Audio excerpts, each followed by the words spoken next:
Hello, everyone. From beautiful Asheville, North Carolina, home of McCormick Field, built in 1924, the ballpark of your very own Asheville tourists. In honor of opening day, it's my 39th weekly live stream and my third special all-baseball song show. Thank you for joining me. Let's play ball.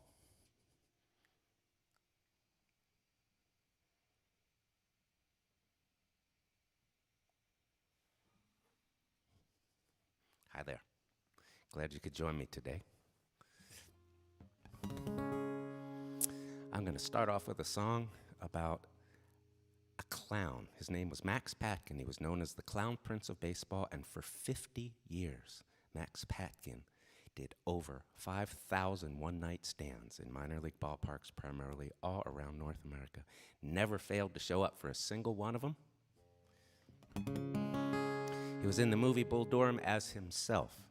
You might remember that scene where he was on the dance floor with Susan Sarandon. So, I originally titled the song Going to Heaven, but Max passed away just after I wrote it, and I changed the title to Gone to Heaven.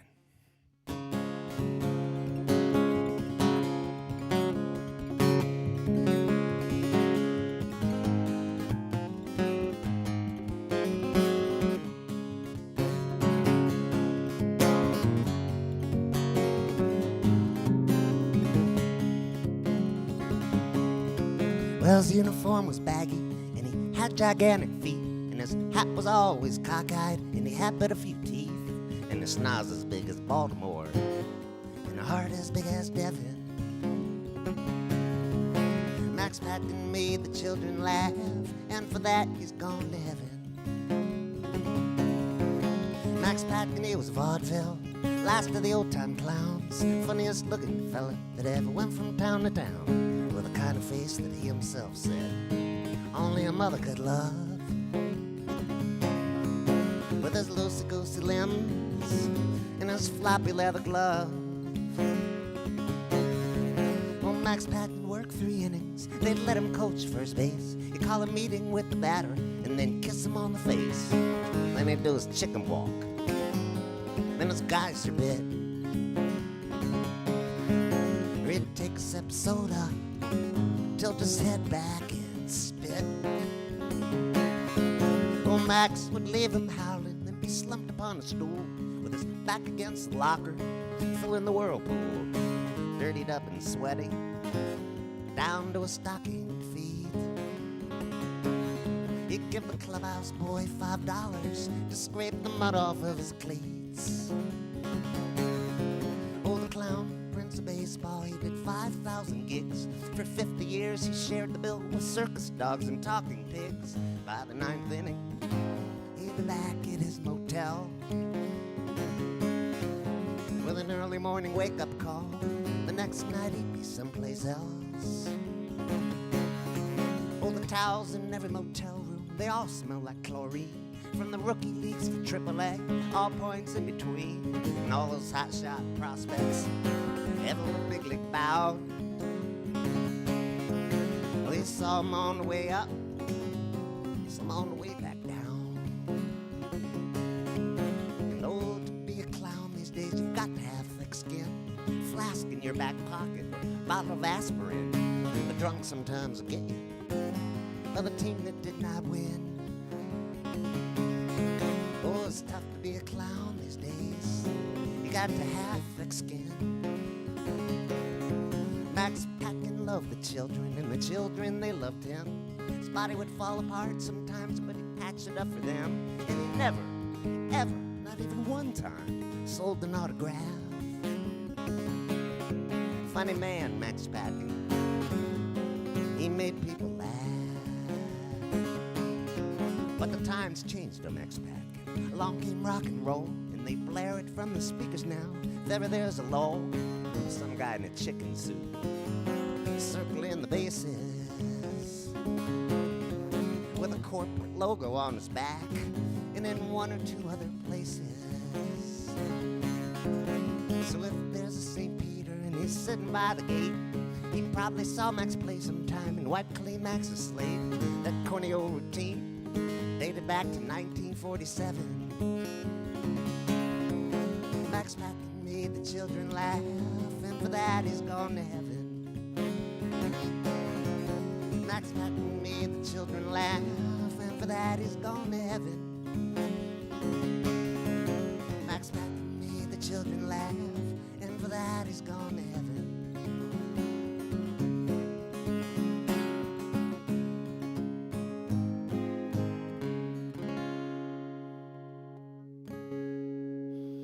I see a picture here of Max. I got a chance to meet him just after he had retired. He retired to Norristown, Pennsylvania, just a few miles from where my parents live. And I was visiting my parents, and the telephone rang, and my mom called up from the bottom of the stairs. Somebody named Max Patterson was calling for me. Well, like I said, I was visiting. Nobody knew I was in Philadelphia.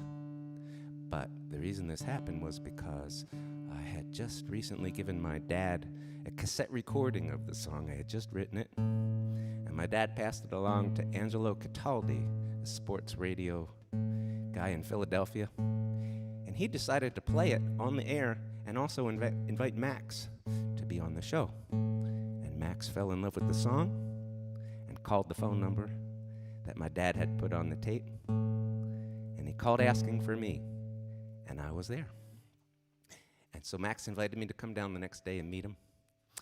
And we met at the municipal courthouse downtown Philadelphia because Max's hobby in his retirement was watching trials, and we watched a double murder trial together.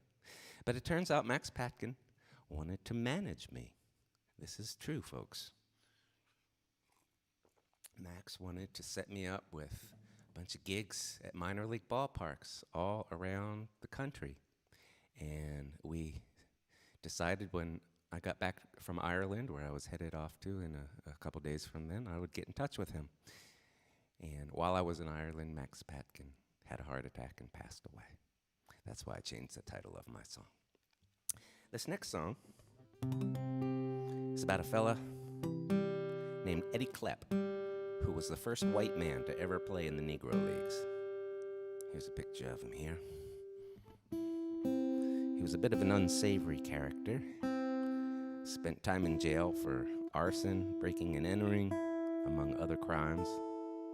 I got to speak with his widow several years ago after I'd written this song, and she was not too fond of him. This is the first historical baseball song I ever wrote. It was my second baseball song, but the first one was loosely based on a major league player. This one was the first of my historical songs.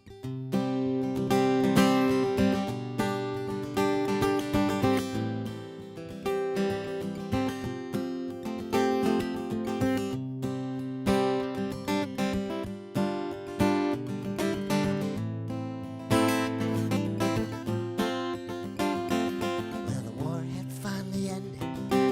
America had changed. It had beaten back the Nazis, but the Jim Crow laws remained. There was talk of staging marches, talk of civil rights, talk about a Negro playing baseball with the whites.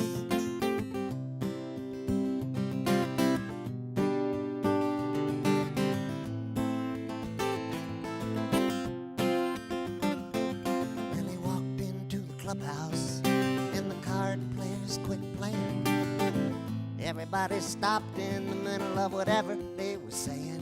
And it was just like when the sheriff walks in to the saloon and he says, "My name is Eddie," as he looks around the room.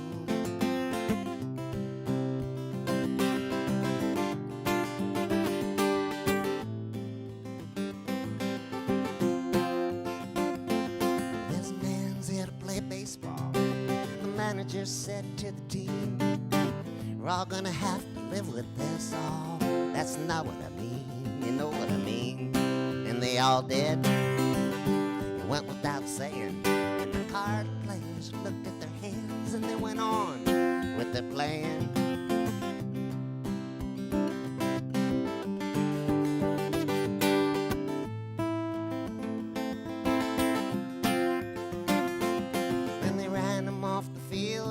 game in Birmingham one night. They made him sit up in the grandstands in the section marked for whites. In his Cleveland Buckeyes uniform, there was a new twist on the law. The marshals kept their eyes on him, and the hecklers ate him raw.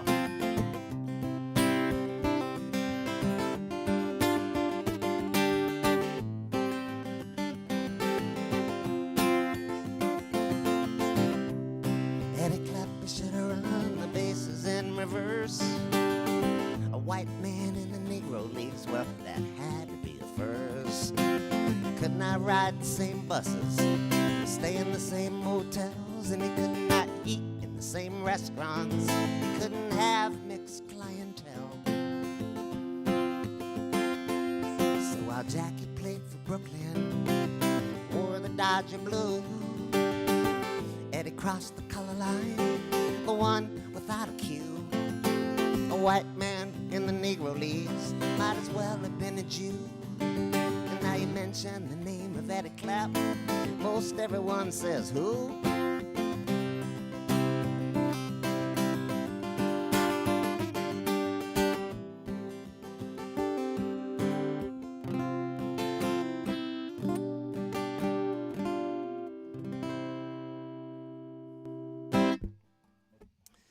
Now move on to a song about a pitcher by the name of Doc Ellis. Now, Doc Ellis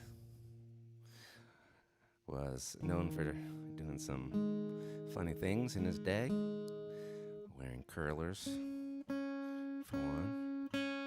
But on June 12, 1970, Doc Ellis threw a no-hitter. What makes this no-hitter so special was that he threw that no-hitter while under the influence of LSD. And this is a true story.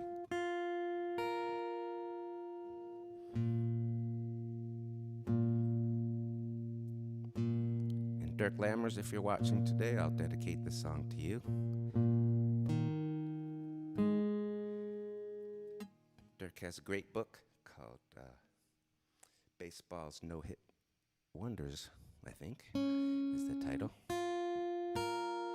And it's all about all the various no-hitters thrown in baseball history. This is called Doc Ellis's No-No.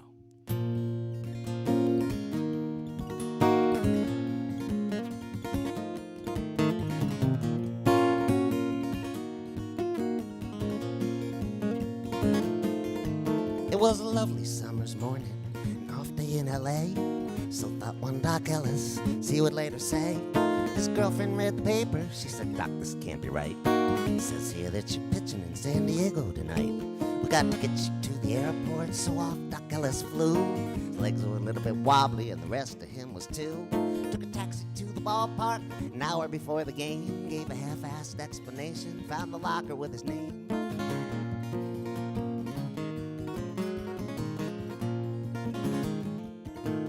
The organ in the upper deck played all the schmaltzy hits. He could hear it in the clubhouse while Doc was getting dressed. His sunglasses reached for from his locker in a case. Doc Ellis put his jersey on, then he put them on his face. Time came to go on out there, down the corridor. Walls were a little bit wavy and there were ripples in the floor. Went out to the bullpen to do a bunch of stretches, loosen up a little, throw some warmer pitches.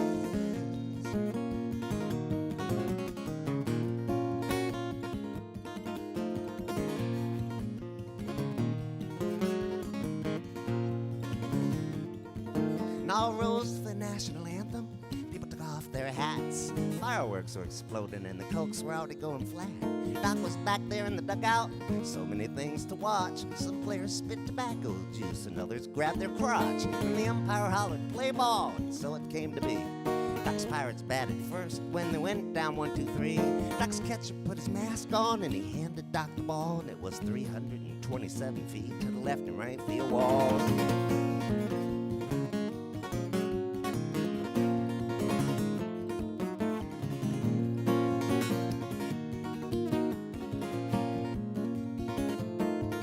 So Doc's Pirates took the field then, and Doc stood stood on the rubber, and he bounced a couple of pitches, and he bounced a couple of others. You might say about that day that it looked a little wild. The leadoff batter trembled, nobody knew why. Doc Ellis smiled. We walk 8 and hit a guy, things that people shout, especially the manager, but he did not take Doc out. Doc found himself a rhythm and a crazy little spin. Amazing things would happen when Doc Ellis zeroed in. Sometimes he saw the catcher, sometimes he did not. Sometimes he held a beach ball, and other times it was a dot. Doc was tossing comets that were leaving trails of glitter. In the 7th inning stretch, he still had his no-hitter. So it turns to Cash, his buddy, says, I got a no-no going. Speaking the unspeakable, and he goes back out there throwing. Bottom of the 9th, and he stood high upon the mound. 3 more outs to go, and he'd have his name in Cooperstown.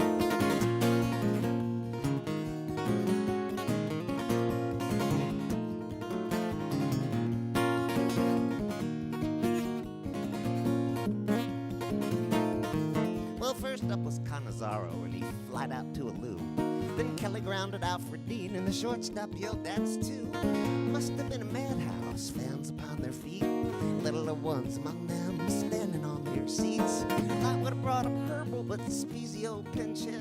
He took a third strike look, and then officially, that was it. It was a lovely summer's morning, an off day in L.A. So thought one Doc Ellis, as he later say.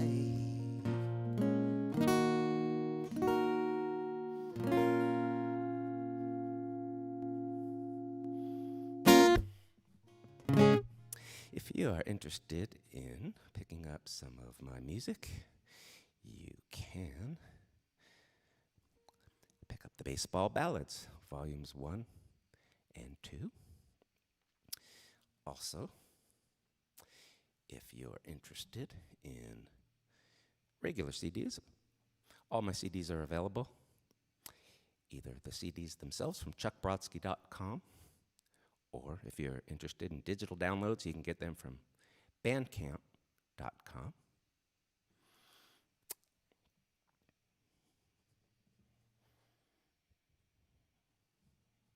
So, I'm going to move on here to a song about a fellow by the name of Moberg.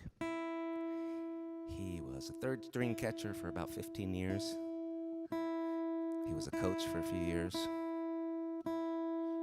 Wasn't all that much as a player, but he unquestionably is the single most fascinating person to ever play Major League Baseball. Moberg graduated from Columbia, Princeton, got a law degree from Columbia, spoke 11 languages fluently, including Russian and Japanese, although it was said that he could not hit in any of them. He was a voracious reader, and he would have newspapers delivered at various stops that the trains would make. Back then, the players traveled by train, and he had arrangements with newspaper boys all around the country that they would meet his train and give him that day's newspaper. What made Mo particularly fascinating was that he became a spy for the OSS, the predecessor to the CIA. And in the early 1930s, an all-star team was sent to Japan to play Japanese teams, and Moberg was part of this team, probably because he spoke Japanese and would be able to easily fulfill his mission, which was to pretend to be seeing the daughter of the U.S. ambassador to Japan, who was in the hospital. But while he went to visit her, he snuck up onto the roof dressed in a kimono and took photographs of the Tokyo skyline, which were later instrumental in the Doolittle bombing raids. So, Moberg was the only person in the history of the United States to ever turn down the Congressional Medal of Honor. And the reason he did this was because when the CIA was formed to replace the OSS, they did not offer Moberg a job, and he was very bitter about that. But his baseball card does hang on the wall of the CIA Museum in Washington, which does exist, but you have to be a current or former CIA employee to have access to it. I met the former curator of the CIA Museum at an event we were both presenting at. I was there to sing this song, and she was there to show the Moberg's application for employment with the OSS. And if you look where that red arrow is, and you'll see the name Milton Kahn as a personal reference, Milton Kahn was my great uncle, and he worked on the Manhattan Project and disappeared for a couple years. He was in Los Alamos, New Mexico, but we didn't know that. Nobody knew that. I wasn't around to know that. But I had been told by my aunt when she first heard the song that my great uncle knew Moberg. She didn't know how, but she had heard him spoken about, and that's how. This is called Moberg the Song.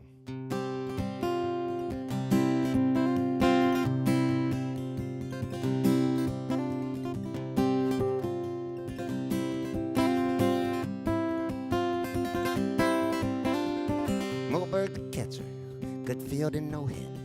Somehow he lasted 19 years till his knees made him quit. Never really played much, but never really cared. He was happy just to hang around with a uniform to wear.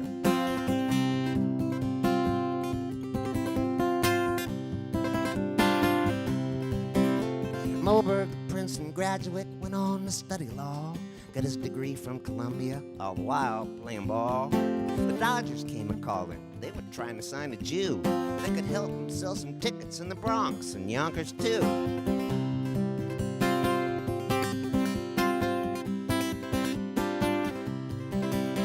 Moberg, that professor of the bullpen, joked with pitchers, reading them the newspapers that he used to have delivered. He'd speak to them in Russian, Japanese, and French. He was the greatest scholar that ever rode the bench.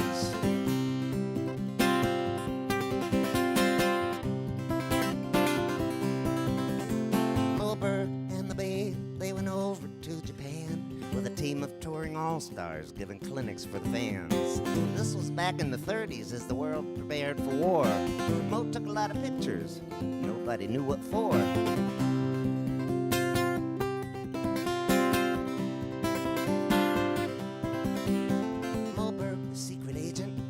Even told his mom of his mission to determine if the Germans had the bomb. He learned to speak good physics without hardly a lisp. He infiltrated lectures with the top German scientists.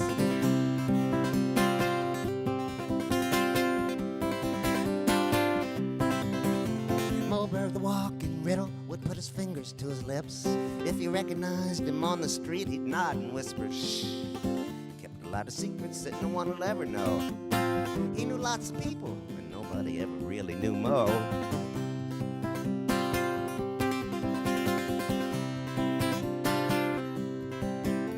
Moberg, the beloved, he had the gift of gab. He was a moocher, a celebrity who never paid the tab. He could get in at the ballpark on his lifetime player's pass and eat up in the press box. Someone always filled his glass.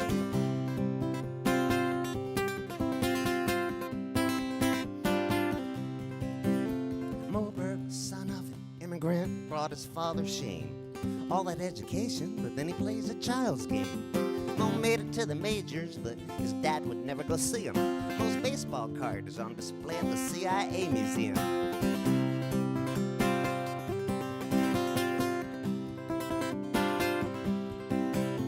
Long after he retired, there was still Moberg the myth, and he rode into the sunset, sadly hanging on to it. Appearing on a game show as the mystery guest. Some say disappearing might be what Moberg did best.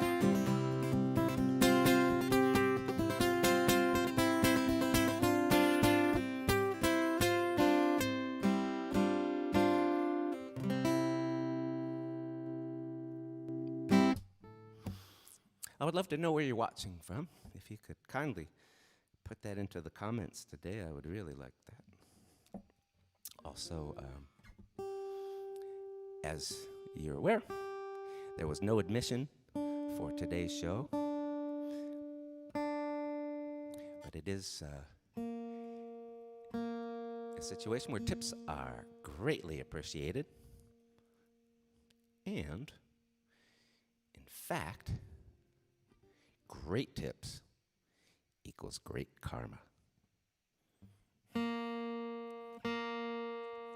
So I want to sing a song now about a career minor league pitcher who was called up to the major leagues at the age of 31. His name was Brian Mazzone. And I'll show you something interesting here. He switched teams 20 different times in his career. He pitched in 5 different countries. This does not show that he pitched in Korea, but he did. He pitched all across the U.S., Canada, Mexico, Venezuela, and Korea. At the age of 31, he was in the Philadelphia Phillies farm system on their AAA team in Lehigh Valley, Pennsylvania. And the Phillies had a need for a spot starter. One of their regulars had a sore arm. And so Brian Mazzone got called up to pitch for the Phillies. And here's what happened.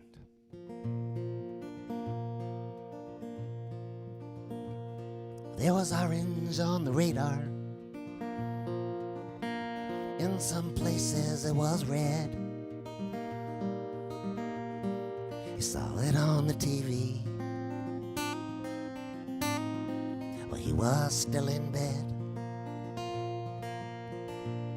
Room service brought him breakfast,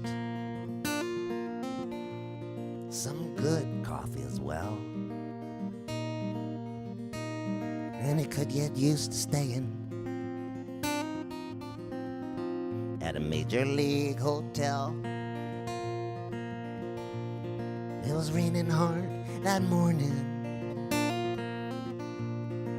The whole day it would pour. And he would just stare out the window from the 27th floor. The night before at supper,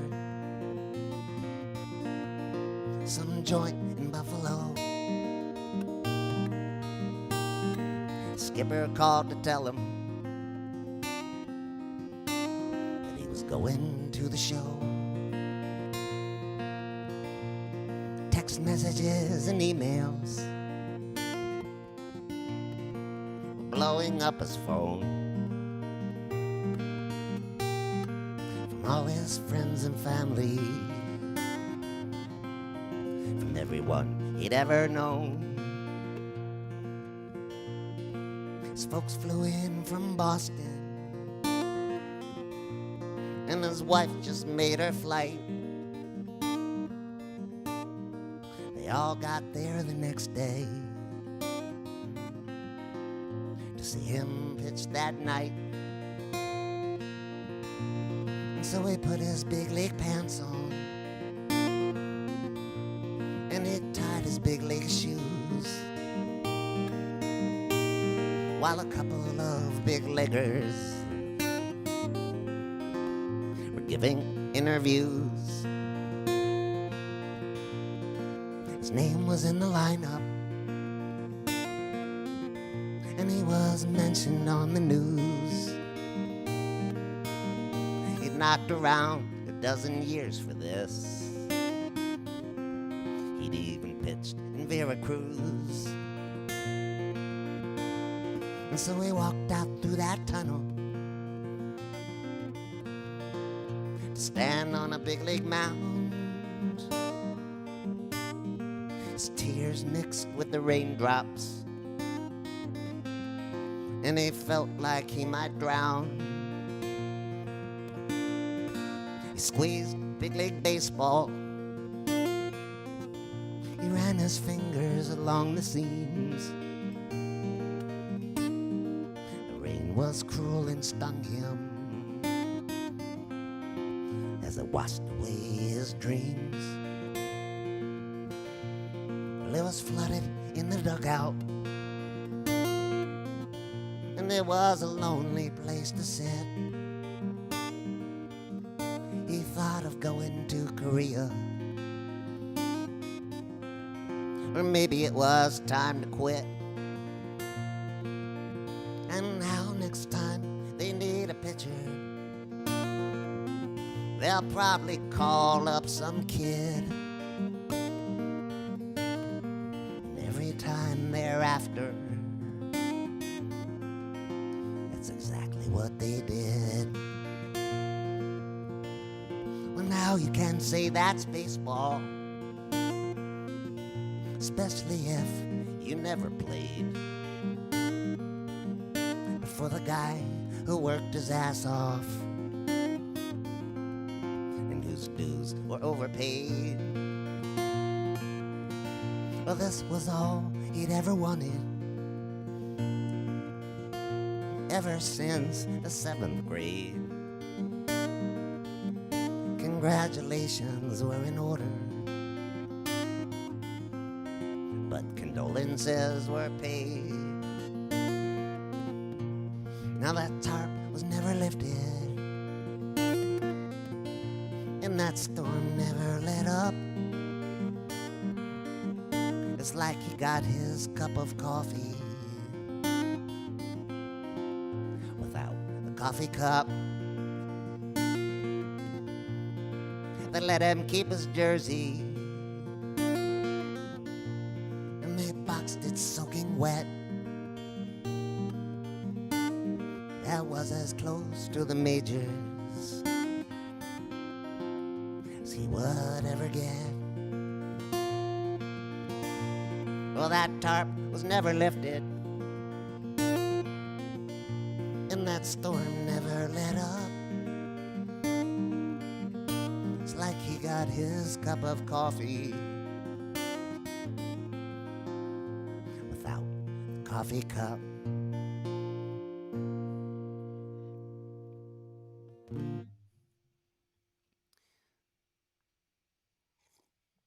Well, you might notice there's an awful lot of red in this room today. And I am very unapologetic about that. I am a lifelong Phillies fan of probably 58 years. I'm 60 now, but I believe my dad took me to my first game when I was 2 at old Connie Mack Stadium. Here's a song about a very unusual event that took place in 1908. This is Fred Miracle, and Fred Miracle committed a bonehead blunder as a base runner that not only cost his team the game, but it ended up costing them a pennant. And he was forever after dubbed Bonehead Miracle. What happened was he was a runner on first base, and there was a runner on third at the time as well, who was the winning run. And the ball was hit into the outfield. That runner scored, and the fans immediately started to flood the field. And Fred Miracle, fearing for his life, made a beeline straight for the clubhouse door, which happened to be in the outfield wall. And he never touched second base. And in the end, he was ruled out. The game had to be replayed. Giants lost the game, and Miracle was the bum. So all you kids out there, remember, touch your base. And my good friend Tim Flannery, former player for the San Diego Padres, former third base coach for the Padres, and former third base coach for the 3-time World Series champion San Francisco Giants, he told me how he used to play that song for the players in spring training. And he would say, you know, make sure that doesn't happen to you, make sure you touch your base. So it's pretty cool. This is called Bonehead Miracle.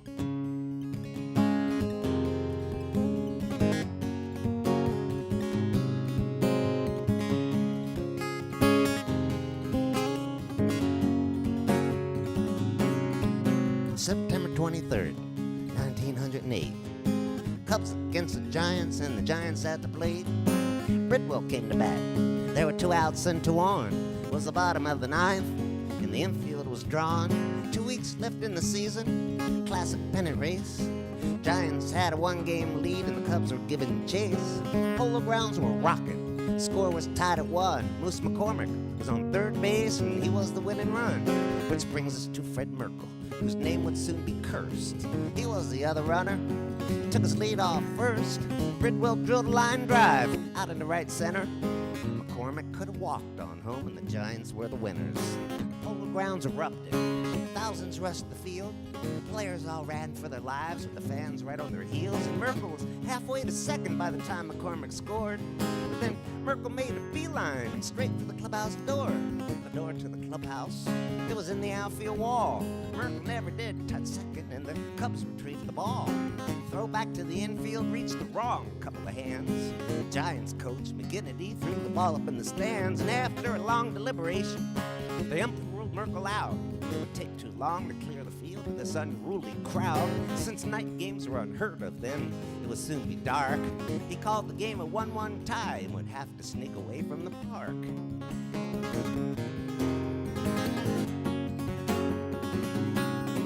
Giants manager McGraw argued why this Rule 59 never was enforced. Why should it be this time? But only 2 weeks earlier, ran on all the wires. The same play happened to the Cubs and to the very same umpire. But none of the New York papers deemed the story fit to print. So it was that thanks to them, their team was ignorant. All throughout the baseball world and elsewhere, people knew it. Runner has to touch his base, and Merkle didn't do it.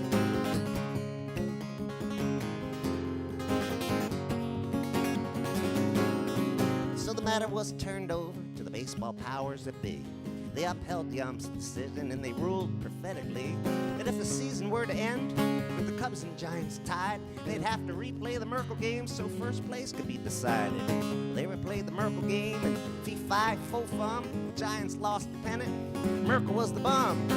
Papers let him have it. They gave it to him good. They ran the kind of headlines only New York papers could. They dubbed him Bonehead Miracle. They made up Merkle words. One might pull a Merkle, and to Merkle became a verb. Some would yell, touch second, Bonehead, when he stood on first. Little kids yelled, moron, and the older kids much worse.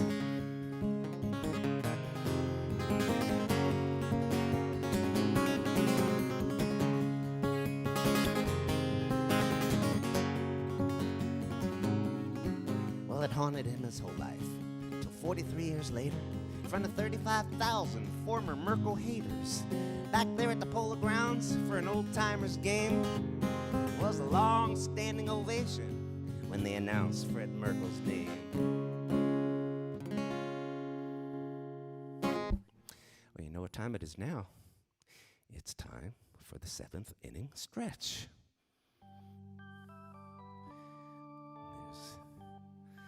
Yours truly, many, many years ago. Even my kitty cat is a hardcore Phillies fan. It's me with the Philly Fanatic. Spring training game. Elvis the catcher. And the Say Hey Kid, Willie Mays, playing guitar. There's me with Bob Feller at a spring training game some years back. And there I am at Rickwood Field in Birmingham, Alabama, the oldest ballpark in the United States, and thanks to my friend Randy Ferguson and Rickwood in Birmingham, I got a little tour that day. Oops, go back one. There's a view of the outfield, from the outfield. And from the dugout, where I recorded a video of me singing the Ballad of Eddie Klepp. This is the ballpark where Eddie Klepp was not allowed to play and was forced to sit in the white section of the stands. So if you want to find it on YouTube, there is a video of me singing it right there in the dugout, and also another video of me singing the Ballad of Eddie Klepp in the locker room. Now, occasionally you may see signs that tell you, beware of foul balls, be very careful where you park, and there's a good reason for that, because sometimes things like this happen.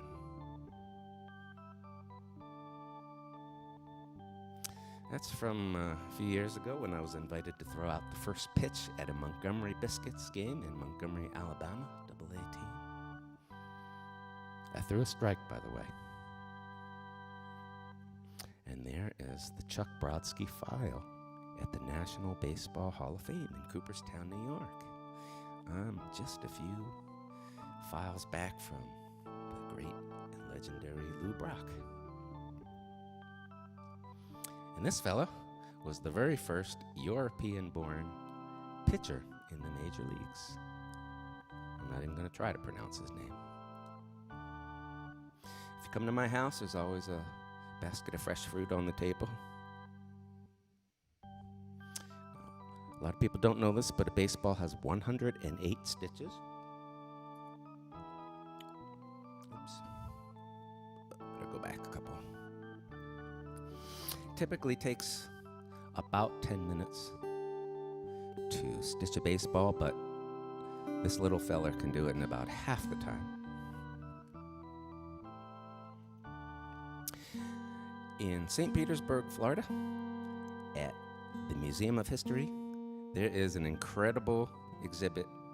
It's the Schrader exhibit, and it is the world's largest collection of autographed baseballs, as certified by the Guinness Book of World Records. And they have baseballs from every era imaginable.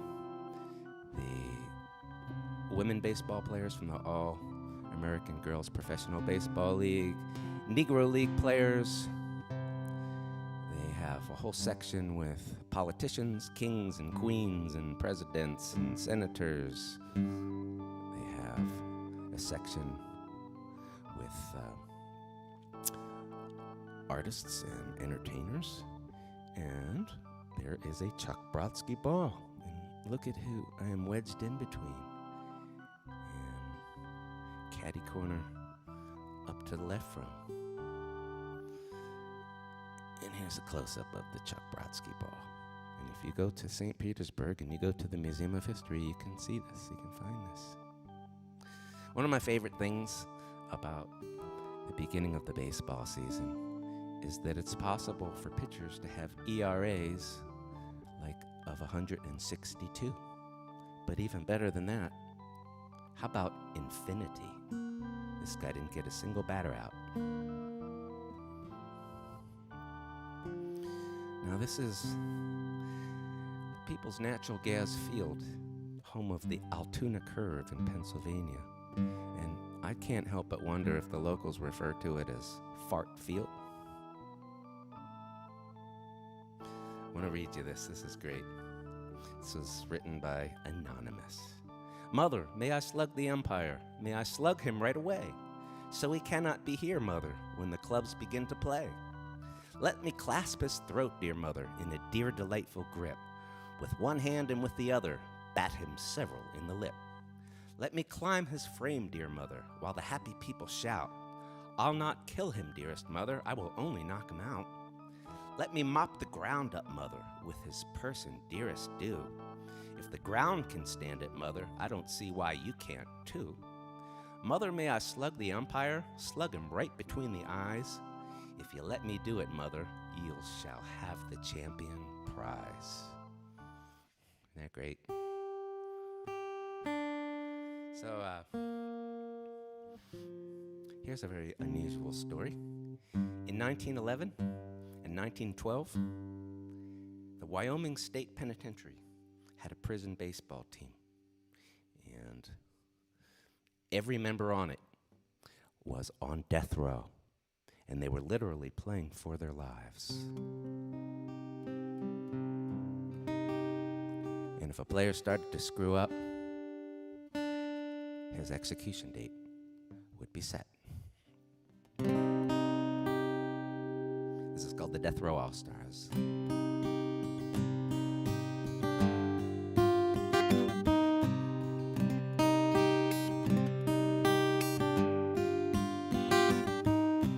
Where the Rockies meet the plains, rolls up to meet the trains. Frontier justice handed down. Rollins was that kind of town. They'd hang somebody now and then, make some shoes out of their skin, put them up there on display, reminding folks crime does not pay.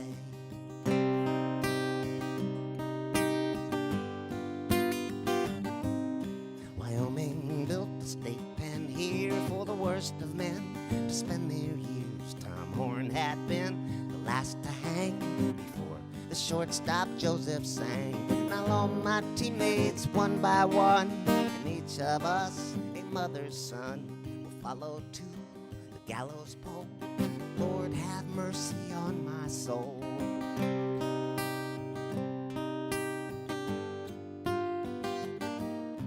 The day that Warden Austin came, he hung a picture he had framed of Connie Mack, his eyes ablaze, sitting with his world champ ace. He ordered balls and bats and gloves to form a prison baseball club. Teams from all across the West would testify we were the best.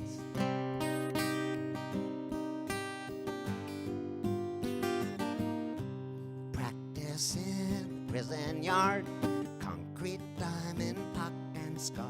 I only lived to crush that ball somewhere far beyond those walls, the places I won't ever see. Go on, ball, you go for me. Give those lawmen all the drop.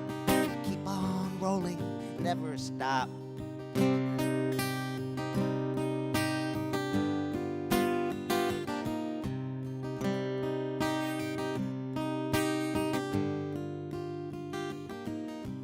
Game days, homemade banners hung.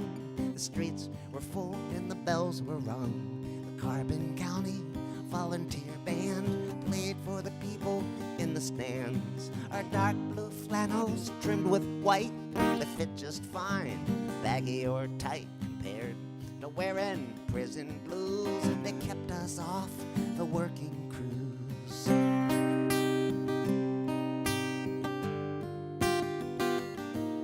1911 and 1912, trophies on the warden shelf. We went 39 and 6 against the clock that always ticks. The warden bet on us to win, so did the judge. The two our friends, our executions would be stayed, depending on how well we played.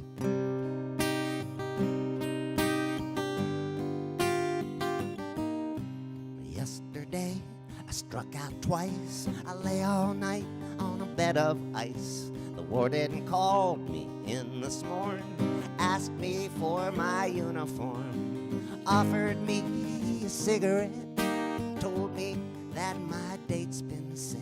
Tomorrow, should the sun still rise, I would be the most surprised.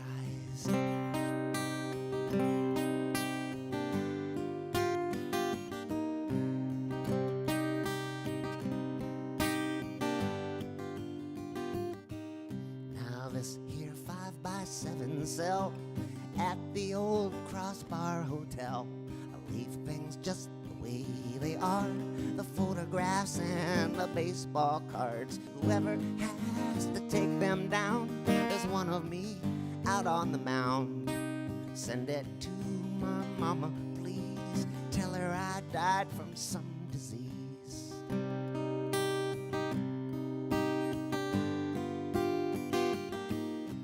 Send that to my mama, please. Tell her I died from a rare disease. Death Row All-Stars. I wanted to show you a couple more pictures here. One in particular. A couple of Hall of Famers mixed in with a bunch of other Hall of Famers. Now, this next song is about the All-American Girls Professional Baseball League that played primarily in the 1940s. And I got a chance to meet a woman that had played in that league. Her name was Ruth Kramer Hartman. This is a picture of her. We met at spring training some years ago. She's unfortunately no longer with us, but I noticed that all the Phillies players were gravitating towards her and speaking to her through the chain link fence, so I asked her how she might know of them. Turns out she lived in Reading, Pennsylvania, home of the Phillies AA Farm Club, and she played in that All-American Girls Professional Baseball League and had quite a lot of friends amongst the Phillies. Here is a Ruth Kramer Hartman baseball. She was nice enough to sign to me. And I noticed in the Schrader exhibit at the Museum of History in St. Petersburg, Florida, there is a Ruth Kramer Hartman ball.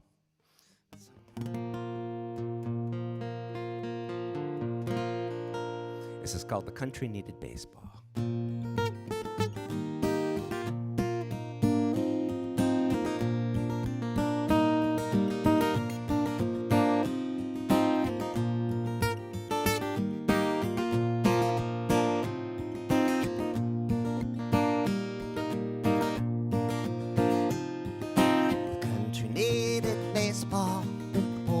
Overseas, fighting with the Germans and the Japanese. Just beyond the outfield, the flag blew in the breeze. Girls were wearing blouses with their skirts above the knees.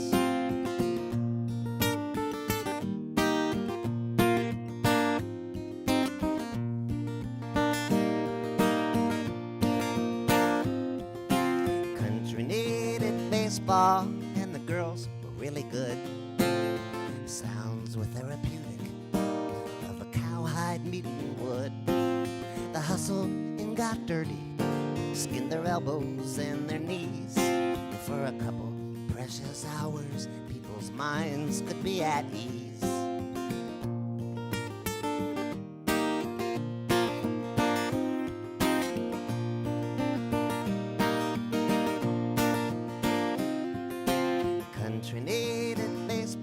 Like you need a cigarette when you've gone too long without one, but you still can't have one yet. And your loved one's in the trenches with a gun and bayonet, but you're stuck there waiting tables at the corner luncheonette.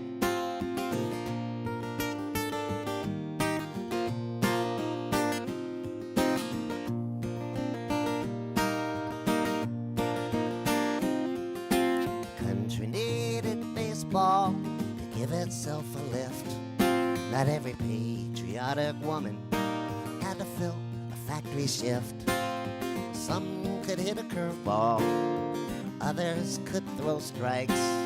Some would run you over, or they'd cut you with their spikes.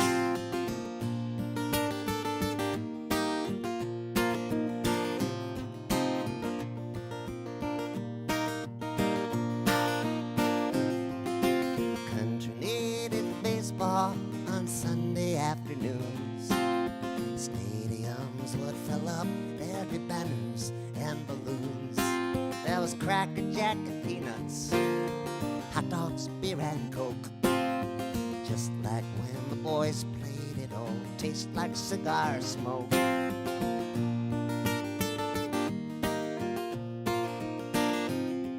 Yeah, the country needed baseball.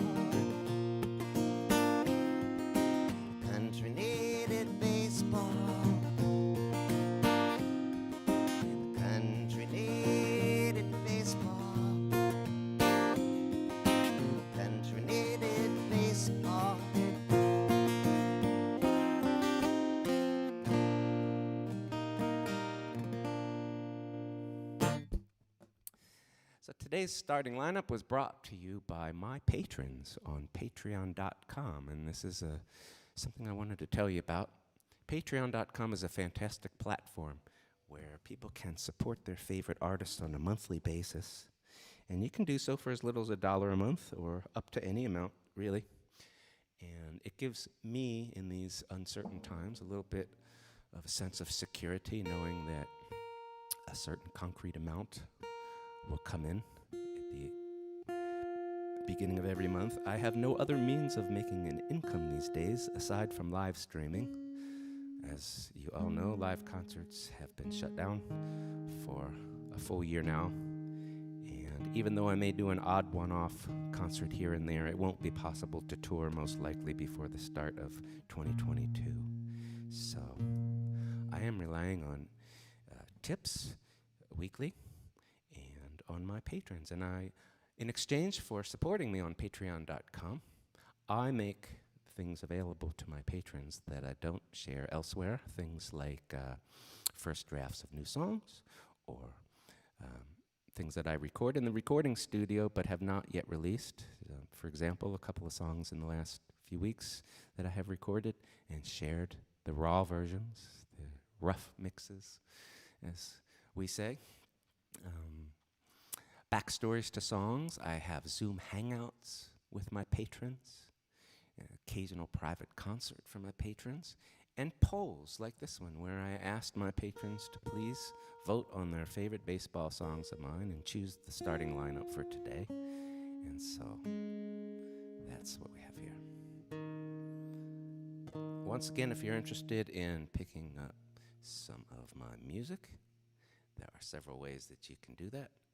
If you want CDs, you can order them through chuckbrodsky.com, and I am the one that will pack it and ship it. So if you have special instructions, like you would like the CDs signed, you can leave that information in the notes. And if you're interested in picking up digital downloads, you can do that from chuckbrodsky.bandcamp.com.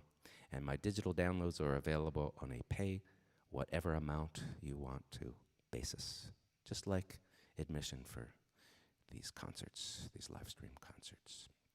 And if you're not familiar with me and my music, I have 2 albums of all original baseball songs, the original baseball ballads and baseball ballads, volume 2. Now, I want to move on to a very special story and a very special song.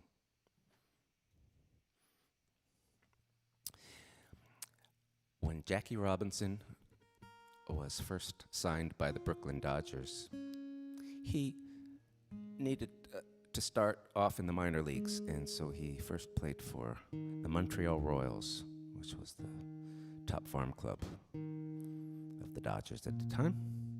And in Jackie's very first game, he went 4 for 5, and one of his hits was a home run.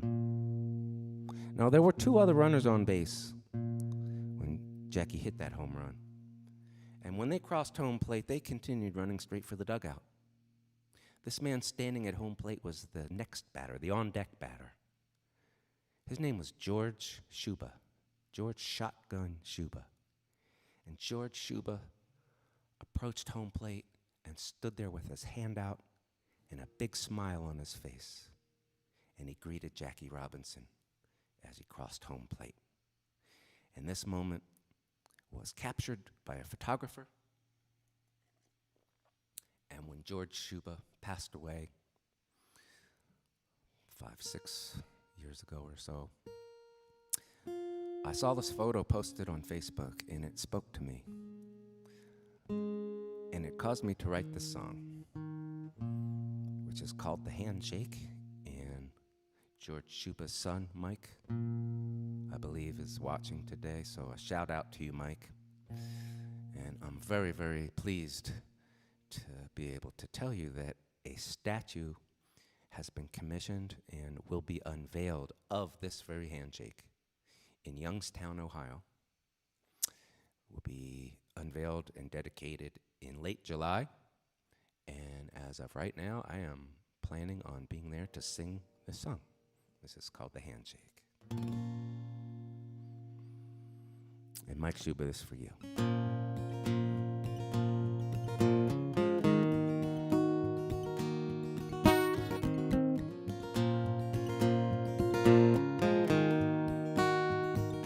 Both the ump and the catcher had the hands on their hips.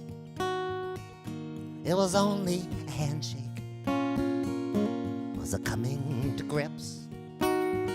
Sun was casting long shadows as he touched every base. And as he rounded the third one, the sun lit up his face. It was only a handshake.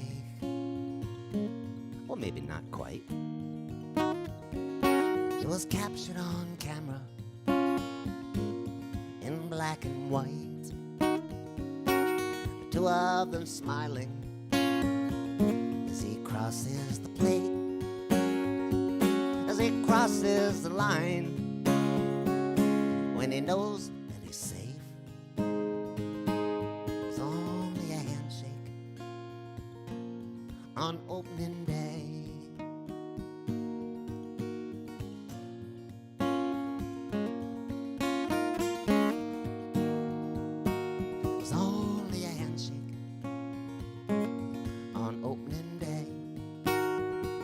No one knew what would happen if the fella could play.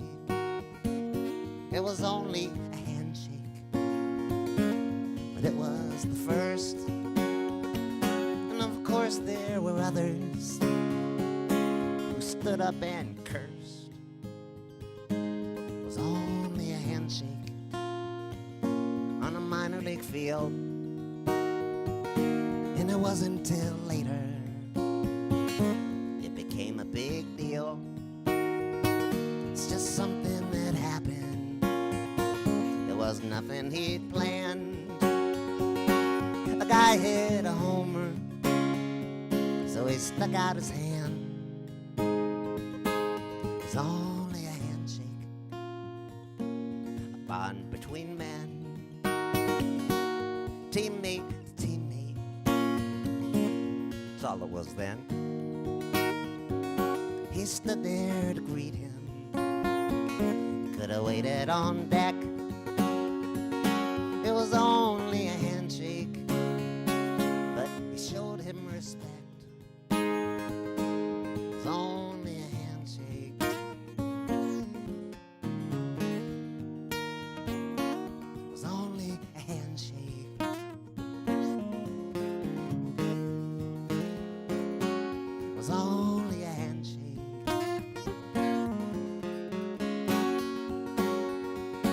It was only a handshake.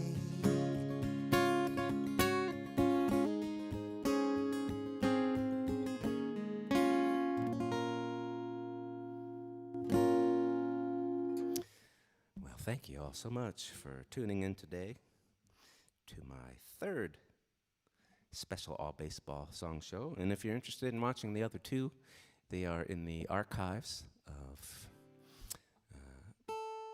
my YouTube page. There's a playlist I created for all my live streams. There's 38 other ones before this week's, and 2 of them are all baseball song shows and labeled as such.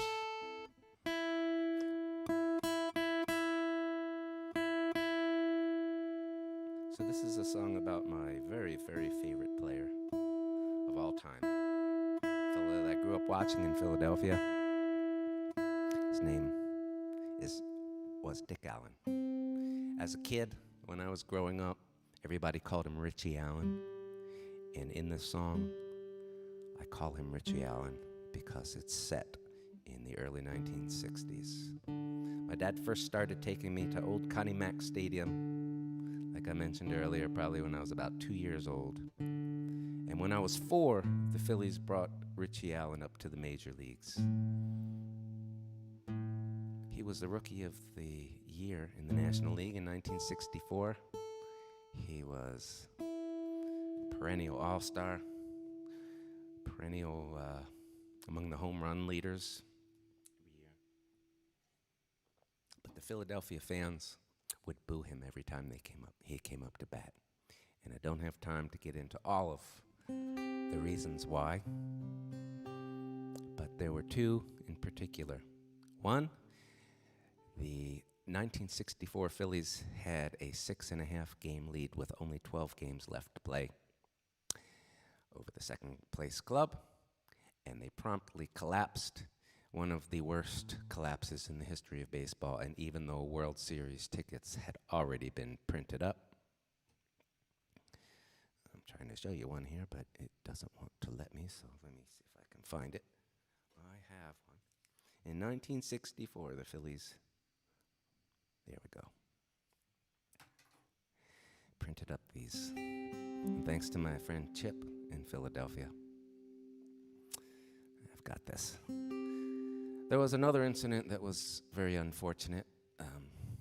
Very popular player on the Phillies by the name of Frank Thomas was taunting Richie Allen one time before a game and let a racial slur slip out of his mouth. And they had a bit of a fist fight, and Frank Thomas hit Richie Allen with a baseball bat. Not really hard enough to hurt him, but because this was witnessed by fans, it couldn't be swept under the rug, and Frank Thomas was later released from the team.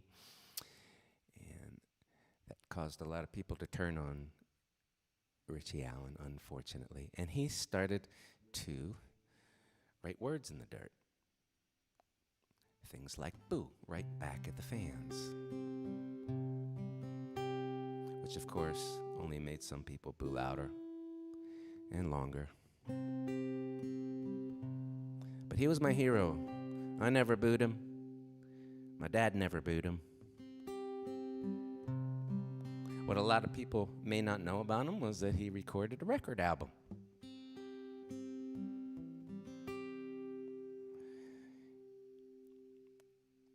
And one last thing I want to show you before I sing this song.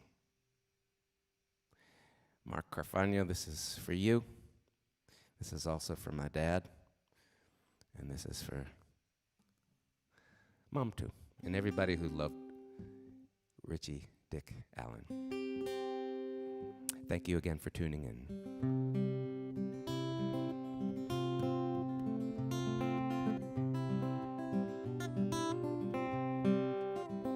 Well, me and you were never booed, Richie Allen. And I never understood why people did. He had a homer every time he stepped up to the plate. That's what I remember as a kid.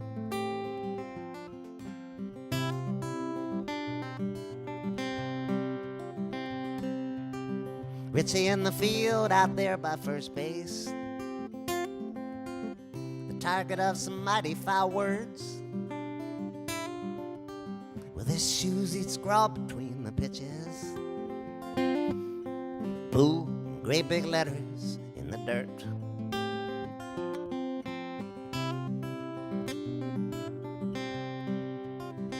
Well, Philly fans, they've been known to get nasty. When Joe must go, they run him out of town. I saw Santa get hit by a snowball, then get hit again when he was down.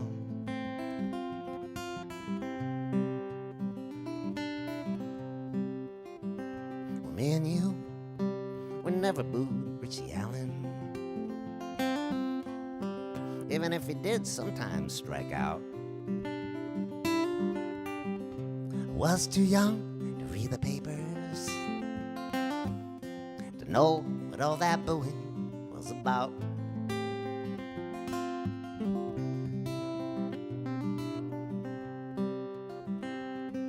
Well, that big collapse of '64, it was ugly. They blew a lead of 6 1/2 games with 12 to play. Some might say their fans were justifiably angry. World Series tickets printed up in vain. Printed up in vain. Philly fans, they've been known to get nasty. When Joe must go, they run him out of town. I saw Santa get hit by a snowball, then get hit again when he was down.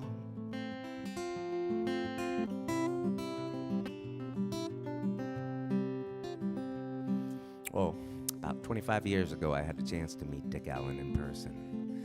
I'd been invited to do a concert at the Baseball Hall of Fame in Cooperstown, New York, and the former director of research, Mr. Tim Wiles, told me that Dick Allen happened to be in Cooperstown too, same time I was, and he was there on some kind of baseball business representing the Phillies, and I was told he'd most likely be staying at the Otesaga Hotel, so Tim suggested I take a drive over there with a copy of the CD the song is on and see if I could leave it at the front desk for him. I thought that was a great idea, so I drove over there and I walked in the lobby door. To my absolute and utter amazement, there was Dick Allen in the lobby, in the middle of a conversation with somebody, so I just waited till they were done. When they finished, I approached him and told him I'd grown up watching him play and that he was my favorite baseball player of all time, and that I'd written a song, and I handed him the CD. And he stood there, holding it in both of his hands, looking down at it, looking up at me, looking down at it, up at me, down at it, sizing me up, which I'd do too to somebody if they walked up to me out of the blue and said, "Hey man, I just wrote a song about you here." But it occurred to me in that moment that there was a photograph in the booklet that would be fun to show him in person. A photo of the word "boo" in the dirt that we had composed. I asked for the CD back for a second. I took the shrink wrap off, pulled the booklet out, and showed it to him. And I was hoping I'd get a little reaction. But I was not at all prepared for the tear that I saw roll down my hero's cheek.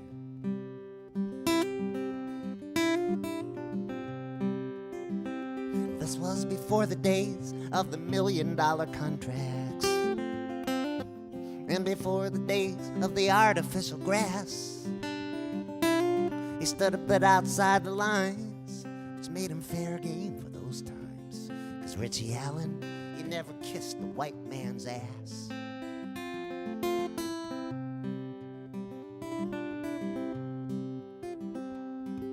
So going back to old Max Stadium, and you teaching me the rules of the game. We rooted for the home team, and those other people should have been ashamed.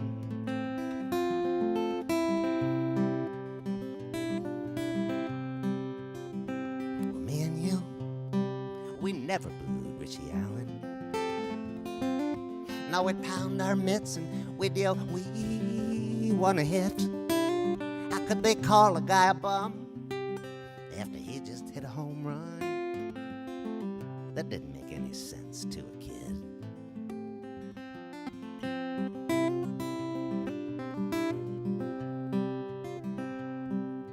I've since found out all these years later. Now I know a lot more than I did.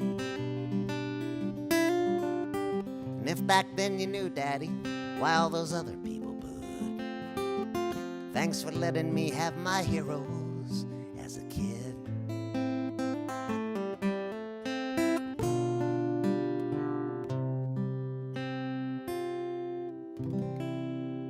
Thank you very much for tuning in. I'd love to know where you were watching from today. Hope you all stay safe, stay well. Thank you very much for your tips. And tune in next week for my 40th weekly live stream.